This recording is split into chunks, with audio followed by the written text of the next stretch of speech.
You're listening to the Because I Said So podcast.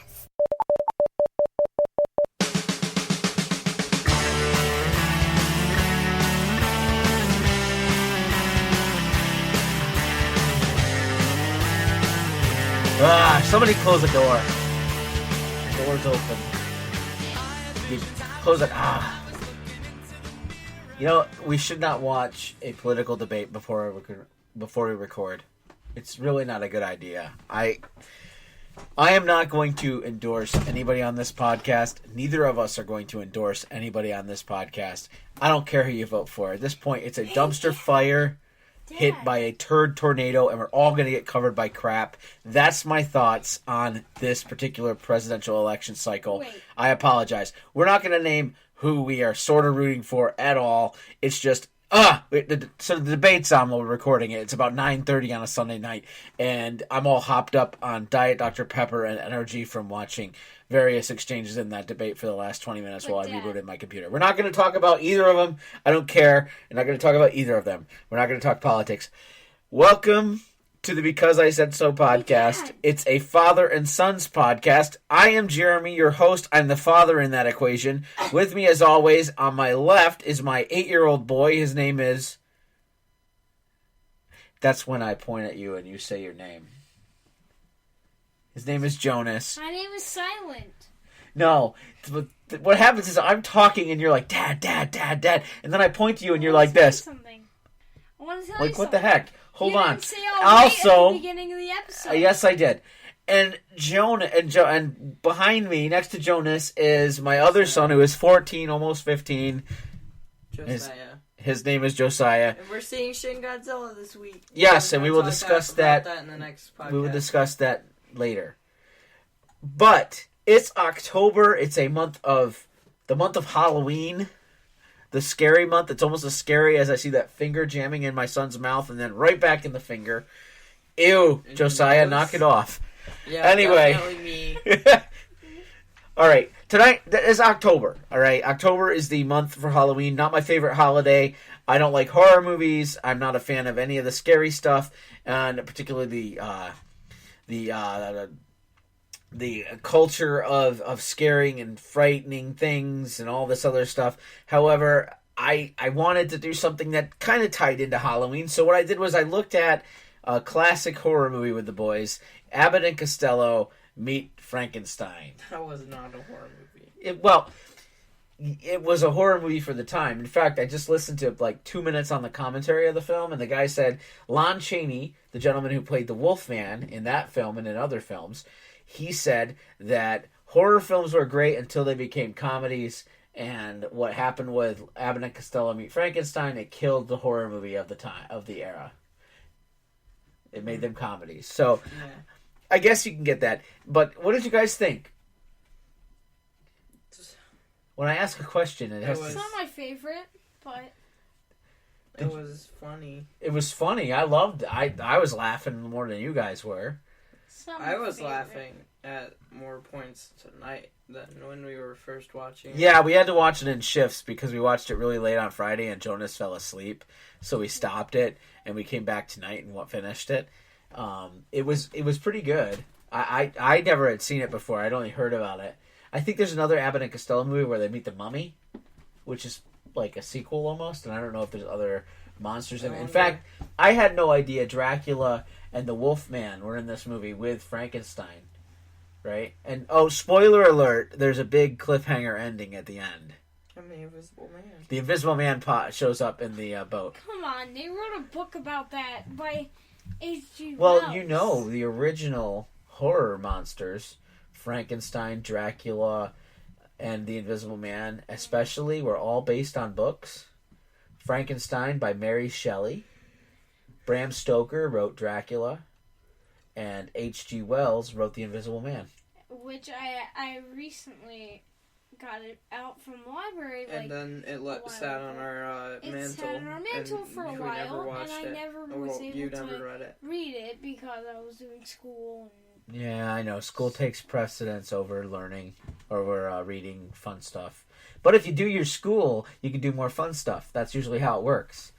Yeah. We homeschool, so that's how you can do the more fun stuff, is if you do the work, and I don't have to yell at you too much, and then you have all this free time to read books like H.G. Wells' Invisible Man. Yeah, and The Time Machine. And The Time Which Machine. I haven't finished. Yeah? Yeah. Working. He's How been long have reading you The been- Time Machine. However, Like- let's give this kid props. He's in the 3rd grade, and he's already trying to read The Time Machine, which is an assignment in a college class that I've been in. So that's a pretty difficult book to read at your age. So did you like the movie though? It was just like a 50s movie, like From 1948, it so it was reminds- futuristic for the time. Still, I classify it as like 50s because it's the same kind of comedy they used in the 50s.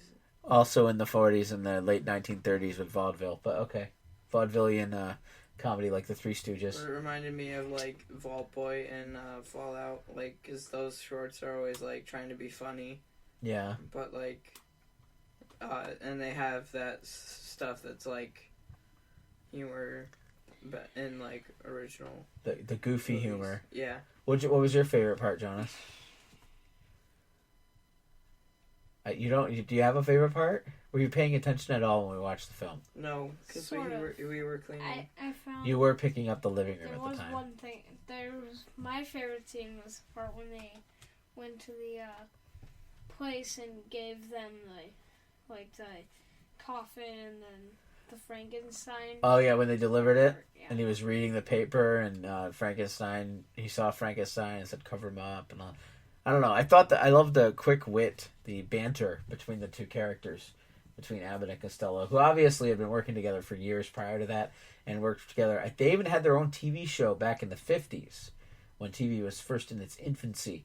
Wait, Dad, what if they add it to Netflix? I don't know if they'll ever add it to Netflix. I don't know. Universal probably owns it, just like they own half of all of those classic monsters, like the Wolfman and the Creature from the Black Lagoon, which was another one I liked. That's what I thought I was going to hear. That's what I thought I was going to see when the Invisible Man started talking in the boat, and then he lit a cigarette and you realized it was him. I thought I was going to see the Creature from the Black Lagoon, but I think that was in the 50s. I remember watching that movie when I was younger, because the PBS station where I lived, on the Sunday mornings, they always showed classic 50s and 60s movies, or even from the 30s. And the beginning of the morning was spent with Ma and Pa Kettle, and they'd show one of their movies, and then they'd show a Charlie Chan movie, and then they'd follow it up with like other classic movies, like in October they'd do the horror movies, the Universal horror movies and stuff. So They should do that. They should What? do that. They should go back to like the roots of horror movies, and make them like the old ones, but not make them like gory just to be gory, and which is now scary, and like not have jump scares and stuff like that, which is just cheap. well, there was a grabs. jump scare, quote unquote, in this movie. When they're hiding behind the door, like, I think we got him in there, and then he bangs his hand through the door and he goes to get him. Yeah, Frankenstein's but that monster. wasn't- That's It's not- not Well, a jump here's the scare, thing. Like now, if you're watching like a zombie movie and then like it's completely silent, and then zombie pops right into the camera just like that. It's not like that. Okay. Or like the new Five Nights at Freddy's Sister Location jump scares, which are Yeah, I don't like that Five Nights. I don't like horror stuff. I really don't. I like the old monsters because there's a little bit of a, like with Frankenstein, you have the Prometheus myth that informs that story. That the idea of playing God and how far you can go, and when is you the create a creator monster, of the monster's going to Frankenstein destroy again? you. It's Victor Frankenstein is the doctor. Frankenstein's monster is the monster you see. Whoa. Did you know that? Now it's gonna play the music on the thing. Oh yeah, I gotta. It's supposed to be 10 minutes. Oh yeah, no, it's gonna play the music for the Square One thing, but I'm gonna delete that. Which you guys didn't like. You didn't like my math thing, but that's besides the point. Ugh. But anyway, what I'm talking about is there was a heart to it. There was a message to it. With Frankenstein, how much do you want to play God? How far can you go to play God before the monster turns on you? Mm-hmm. Right? You can see that in science now. How far do they want to go before science turns on you? You look at the internet. The internet was created for a good reason. It was created by the military, and how fast did that turn on us with it, introducing all sorts of filth and nastiness and everything like that to us. The military also made the anonymous one, which is even worse. The The military developed the internet, and the internet has now become a Frankenstein's monster in that it can turn on you, and what we have to be as we grow and as we mature and as we gain knowledge, we have to be willing to know how far we want that to go before it turns on us. And that's the point. That's the whole point of these original monster movies and the monster stories. And the scary stories were to tell you the depravity of man is depraved. It should not entertain you. And I think we've gotten to the point now in life where depravities become entertainment when you look at particularly the movies that are supposed to be horror movies, but they're actually very gory and very disgusting. We see how far we can disgust people, and that's the problem with society. Yeah, it's not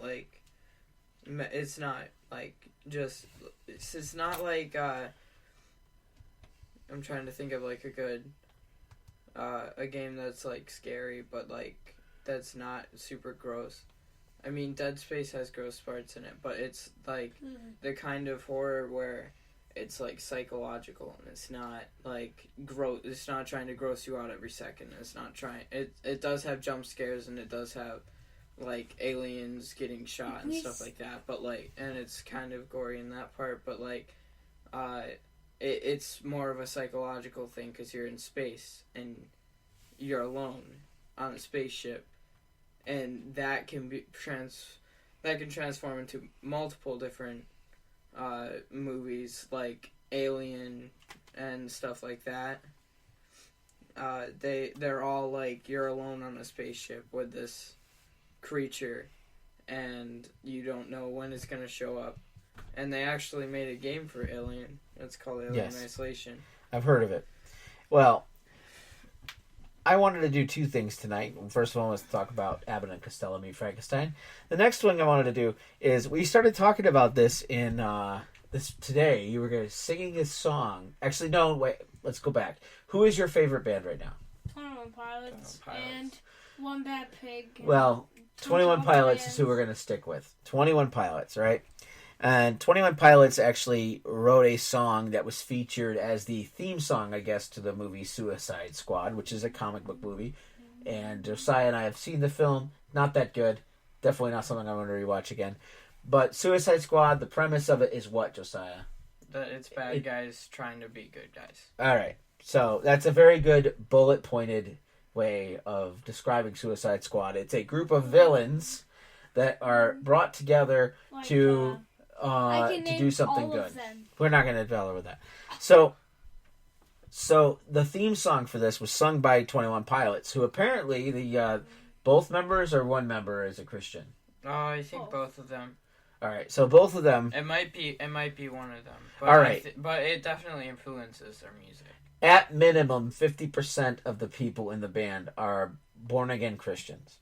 All right, and on its outset, this particular song is jarring to me, and I wanted to kind of deconstruct that song, and I wanted to go through the lyrics, which is something I like to do in my own life, but also when my kids start to get into popular culture. Popular culture has become the voice of the generation, and it's become it's so ingrained in us that this sort of speaks out either the good or the bad things in our culture. And in my house, at least, I like to be the gatekeeper for popular culture. Sometimes to the detriment of my children not able to carry on conversations with their friends, but also sometimes to make sure that they don't ingest things that are unhealthy. It's sort of like stopping my kids from drinking poison.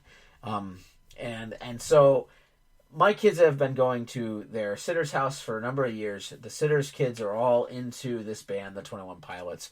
And is it the 21 Pilots? It's just 21 Pilots. This band, 21 it's based Pilots. Off, there was and a there's play there's 20. Hold on, there's 21 guys in this band. Definitely. Can any of them actually fly a plane? No. So what's the name? The name was based off a play that the band members had seen originally, because it used to be 3 guys and now it's 2 guys. What play was it? It was, I don't remember, but it was where the guy knowingly put parts that were broken in 21 planes, and all the 21 pilots died.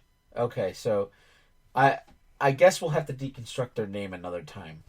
But what I'm going to do is, at this point, I'm going to just start the song.